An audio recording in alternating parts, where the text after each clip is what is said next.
To je čus lidi, dneska tady máme speciál za 50 odběratelů. Zatím vůbec nevím, co bychom mohli dělat, ale to vymyslíme v průběhu videa, jdeme na to. Na začátek bych si dal nějaký jízdy po zadních. Vím, že už to u mě prostě znáte. Miluji jízdy po zadních. Prostě mám je rád, baví mě to, trénuju to, takže si jdeme tak jakoby rozeřát u jízd po zadních. Můžeme jít na to. Jdeme na to. Aby jak to bylo hodně na prd. Dneska to byla moje první jízda po zadních, takže jdeme na druhou.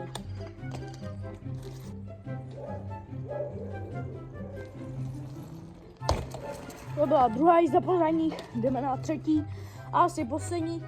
A potom bychom mohli nějaký triky dát. Můžeme jít na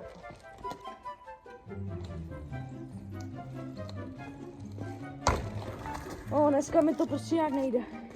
Teď si jdeme zkusit nějaký triky. Jdeme na to. Můžeme jít na to. Jako první triček tady máme výskok obouma kolama, jdeme se to zkusit ještě doučit, protože to umím jenom trochu, takže můžeme jít na to. No, ten mi vyskočil asi jenom zadní, podle mé vidiny. No. Ještě jednou.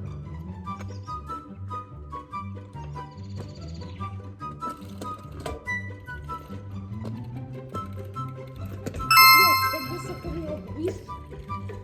Tak, to bychom měli. Budeme na... já nevím. Třeba... že zabrzdím přední a pedály se mi otočej. Můžeme jít na to. No na to. To bylo jednou, jdeme to zkusit víckrát.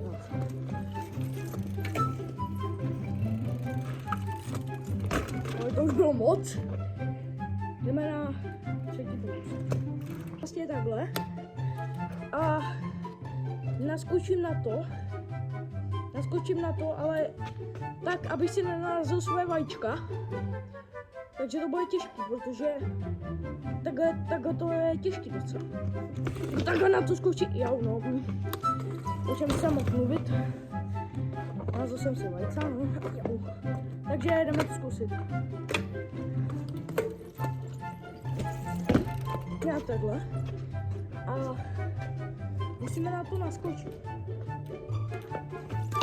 No, to bylo teda, to jsme se zkusili ještě u toho zastavit, teďka na to naskočíme hned, jdeme na to.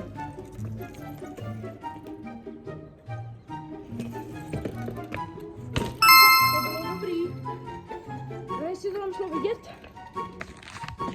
Příště bychom mohli udělat unboxing pedálu, který jsem si objednal z Temu, gripu, který jsem si objednal z Temu, a uděláme celý unboxing Temu. Těšte se na příští video unboxingu z Temu. Zatím čus.